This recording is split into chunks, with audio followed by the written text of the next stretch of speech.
I must confess, when Tenzing contacted me a few weeks back, matter of fact, I absolutely had no idea. I was clueless about this program. But then as he provided me with the details and said that this is going to be the first international peace and humanity conference here in Kathmandu, that instantly grabbed my attention, because peace and humanity, like the princess just mentioned, and Rinpoche just mentioned, is something that we need a lot. And those are the things that is eroding in today's world. And I personally always, whether it be in my private life, my professional life, knowingly or unknowingly throughout my life, I always held, more or less, these two aspects in very high priority. They meant immensely to me in whatever I was doing, whether I was living a life as a person or whether I was involved in my profession. Because you are what you are. Because most of us, what we intend to do is, do you know what I do? Do you know who I am? I am such and such person. I am in such and such profession.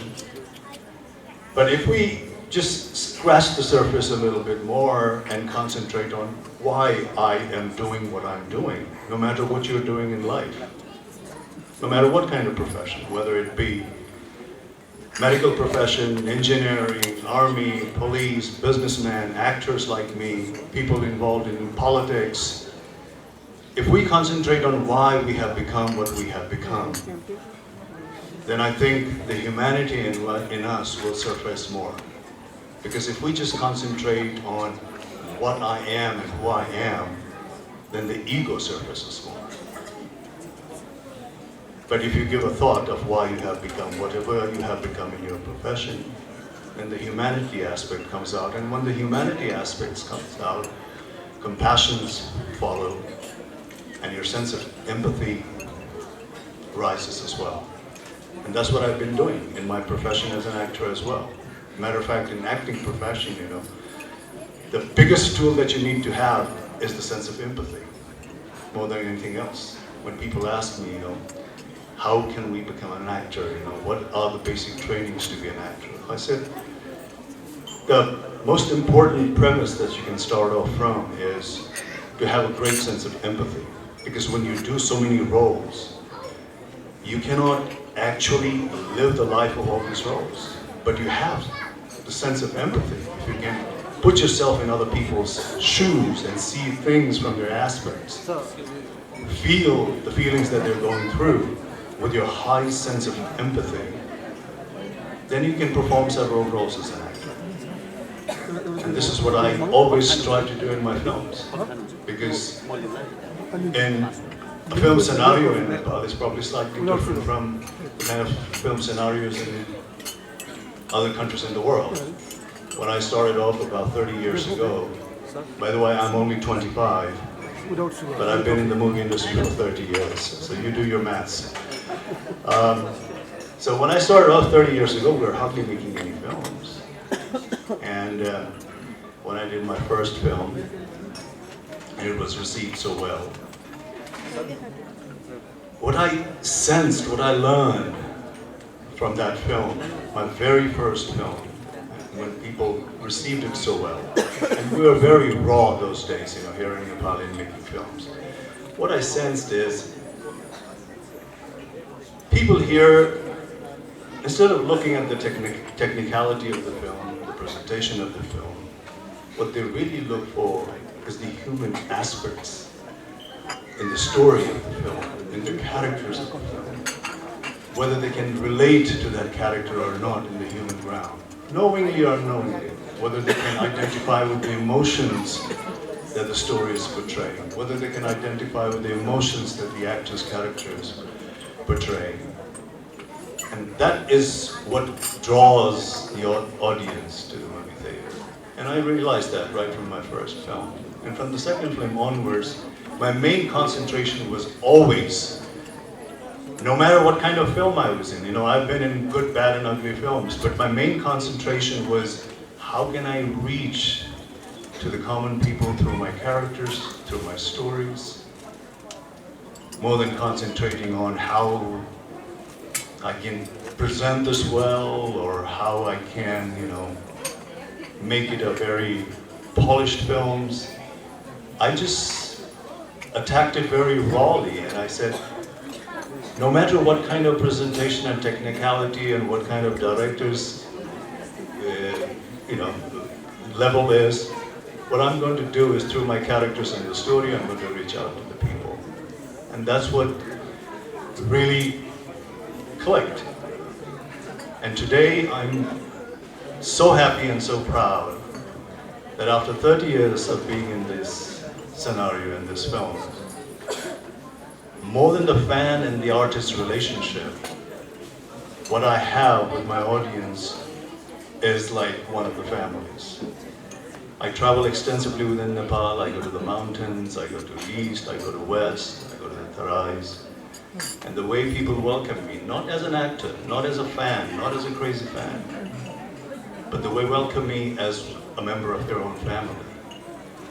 And that is very important to me. That is something that I cherish a lot. And that is all because of trying to touch the human side of people. Because the humanity is the only thing that we all have in common denominator. It's only by concentrating on the human aspects of us where we can find a common bondage, where we can unify us, where we can see our fellow human being as ourselves, and thus arises compassion.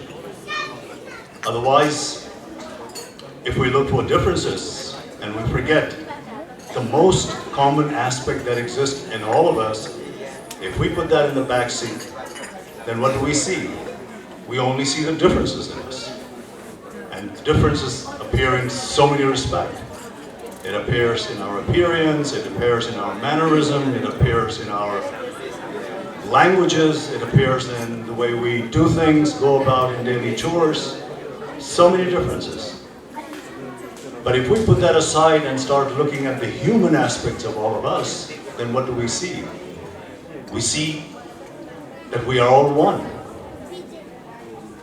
And if we concentrate on the human aspects of ourselves, that is the only way we can unite the entire humanity together, irrespective of where we live, what we do, what religion we follow, what languages we talk, or what kind of appearances we have. That will not matter at all. So humanity is the utmost importance, and that is the only way that can sustain a humankind for a long, long, long run. Otherwise, at the end of the day, what is going to happen is we're just going to be at each other's throat. Even when we're doing good things, because our good things is just concentrated on a particular community. It's very rarely that our good things, whatever good things we do in different parts of the world, is universal. So even to protect our good thing, it's an irony, to protect our good things, we intended to be violent against the other person, or the other group, or the other community. Because what we're thinking is, it's only what we are doing is good, so in order to protect our good, we must be ready to do anything. So if we forget this humanity aspects of us, which is the only factor that can unite us and keep us together, even the goodness that we do will still be at each other's throat. In order to protect our religion, we'll be against the other person's religion. In order to protect our kind, we'll have to be against the other kind. So there will always be this tribalism existing, and we always will be in confrontation with one another. So it's only after putting that thing aside and concentrating on our humanness, on our kindness, on our ability to see other people as ourselves, irrespective of where they come from, is the only way we can reach perfect harmony and humanity, I think. And that is the only way that we can have a peaceful existence as well. And I couldn't agree more with the princess. If there is economical disparity in the society, one section of the people are constantly dissatisfied, hunger and destitute, there's no way we can attain peace. Because the basic needs of humanity has to be fulfilled in order to preach and practice peace and humanity. If a person is hungry, he's ready to kill another person for food. Just a simple fact is food. You will see people killing another person for nominal amount of money. I've known cases in a very great country, developed country like America, where people have actually killed another person for, forget about $10, $1. So this will just exist. And that is not because he is fond of killing another person for $1. But that $1 will buy his needs. And his needs always comes in the front. So unless his basic needs are not met, there will always be disturbance. There will always be violence.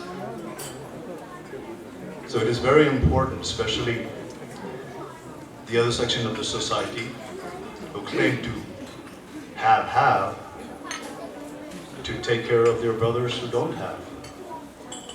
If you want to maintain peace, if you want to create a sense of humanity universally, and this is where philanthropy comes in, compassion comes in, kindness comes in. Otherwise, the tribalism will always exist, and as long as people are divided into different tribes, peace and humanity can go down the drain. That is something that we cannot attain at all. So it is wonderful to be here. Let us all strive for peace, humanity, be compassionate, have sense of empathy for one another, and that is the only way to sustain the human race. I have tried my level best. I don't know. I don't claim that I have succeeded a great deal, but in my day-to-day life, in my way of reaching out to other people, I always try to apply that, and also through my profession, because a lot of people think that being in a film, being an actor, you're in a